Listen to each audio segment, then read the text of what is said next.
Hello दोस्तों, कैसे हैं आप सभी। मैं स्वागत करता हूं आपके मेरे चैनल पर जिसका नाम है लीगल पेडागोजी। दोस्तों, इस पर्टिकुलर वीडियो में हम कवर करने वाले हैं कुछ इंपॉर्टेंट एमसीक्यूज को from the month of February 2022। उसके साथ ही साथ मैं आपको बताना चाहूंगा कि ये बात मैं अच्छे से जानता हूं कि करंट अफेयर्स का मटेरियल बहुत जगहों पर फ्रीली अवेलेबल है, पर इतने सारे इवेंट्स को रिटेन रख पाना काफी मुश्किल होता है।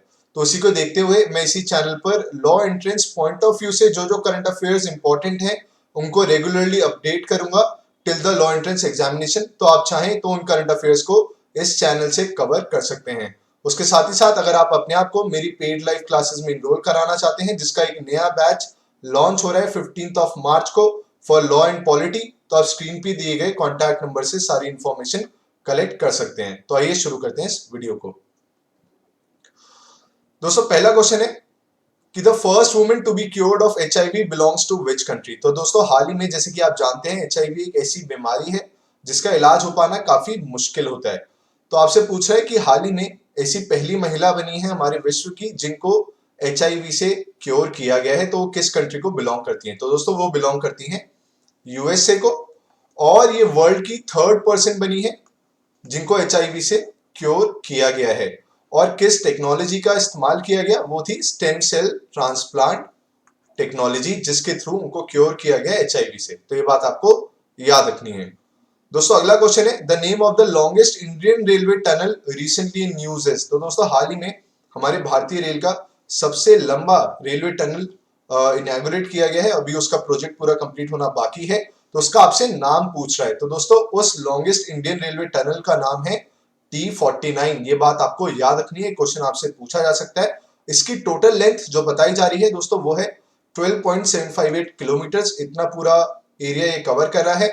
और एक रेलवे लिंक है उधमपुर श्रीनगर बारामूला, जो कि बनाया जा रहा है श्रीनगर जम्मू एंड कश्मीर में।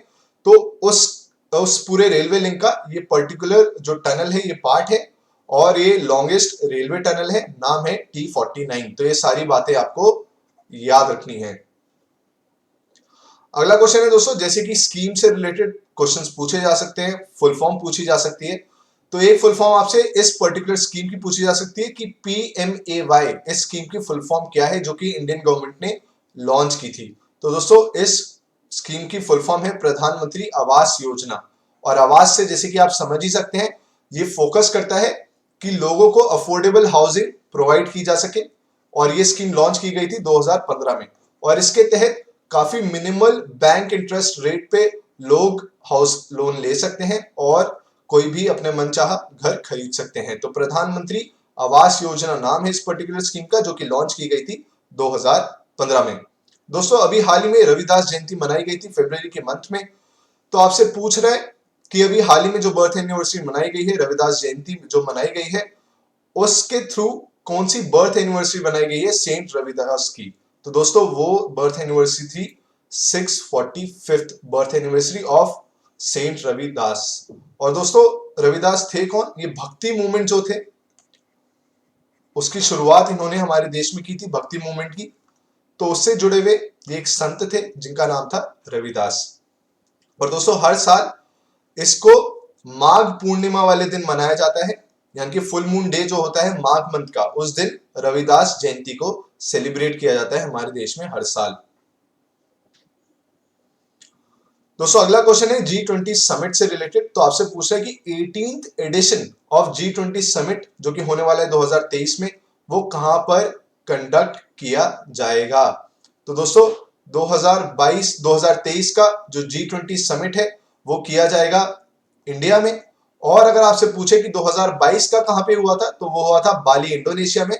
और 2021 का हुआ था रोम इटली में। तो 2023 का G20 समिट होने वाला है इंडिया में। G20 में 20 कंट्रीज शामिल हैं। आपसे उन 20 कंट्रीज का नाम नहीं पूछेगा, पर आपसे ये जरूर पूछ सकते हैं कि ये समिट 2023 में कहां पे होने वाला है, या 22 में कहां पे हुआ, या फिर 21 में कहां हुआ। तो ये बात आपको याद रखनी है। और ये 18th एडिशन होगा जो 2023 में कंडक्ट किया जाएगा हमारे देश में। दोस्तों, अगला क्वेश्चन है बुक से रिलेटेड कि रिसेंटली जो बिल गेट्स हैं, जो पहले माइक्रोसॉफ्ट के सीईओ भी रहे हैं, उन्होंने रिसेंटली एक बुक लॉन्च की थी। तो उस किताब का क्या नाम है? तो दोस्तों, उस किताब का नाम है how to prevent the next pandemic. जैसे कि अभी हाल ही में कोरोना पेंडेमिक बना, तो ये बुक लॉन्च की गई है बाय द बिल गेट्स, जिसका टाइटल है how to prevent the next pandemic. तो ये बात आपको याद रखनी है, ये इंपॉर्टेंट क्वेश्चन है बुक से रिलेटेड जो आपसे पूछा जा सकता है। दोस्तों एक और स्कीम है इंडियन गवर्नमेंट की जिसका नाम है सौभाग्य स्कीम। तो आपसे पूछ रहे हैं कि जो सौभाग्य स्कीम है हमारे भारतीय देश की जो सरकार है उनकी, ये किस बात पे फोकस करती है। तो दोस्तों ये फोकस करती है कि हर विलेज में, हर डिस्ट्रिक्ट में, हमारे देश के एक एक कोने में इलेक्ट्रिसिटी प्रोवाइड की जा सके, तो उसके ऊपर इस स्कीम का प्राइम फोकस है। तो आपको याद रखना है कि सौभाग्य स्कीम फोकस करती है हमारे देश के हर एक गांव तक, हर एक डिस्ट्रिक्ट तक बिजली पहुंचाने के ऊपर। तो ये बात आपको याद रखनी है और इसको लॉन्च किया गया था 2017 में।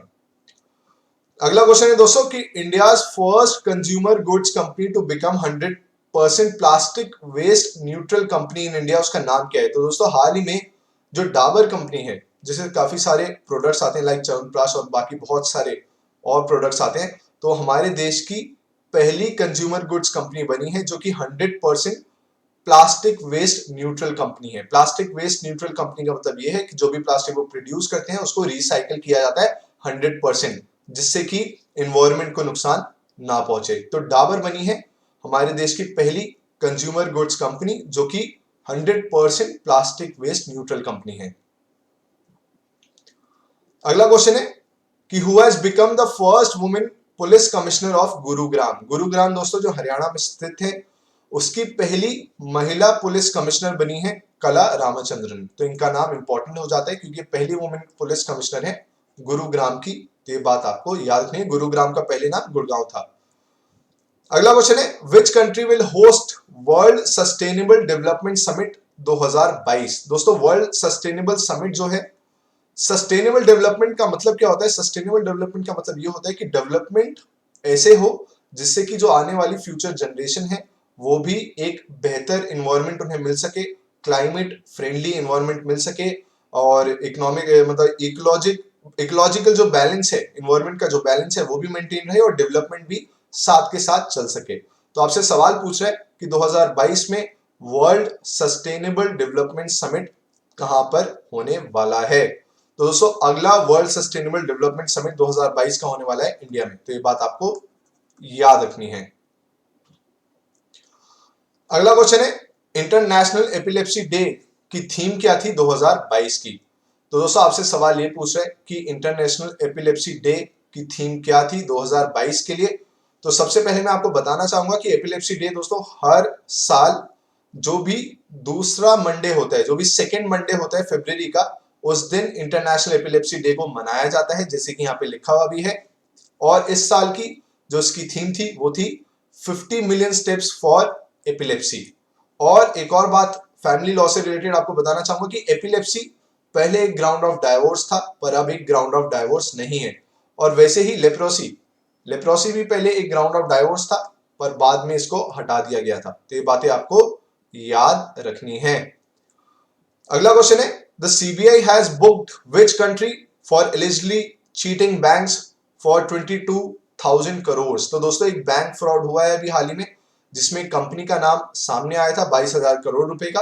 तो दोस्तों वो कंपनी है एबीडे शिपयार्ड लिमिटेड, जो कि एक गुजरात बेस्ड कंपनी है। इन्होंने एक बैंकिंग फ्रॉड कमिट किया है 22,000 करोड़ के आसपास का। तो ये बात आपको याद रखनी है, इस कंपनी का नाम काफी ज्यादा न्यूज हेडलाइंस में बना रहा था।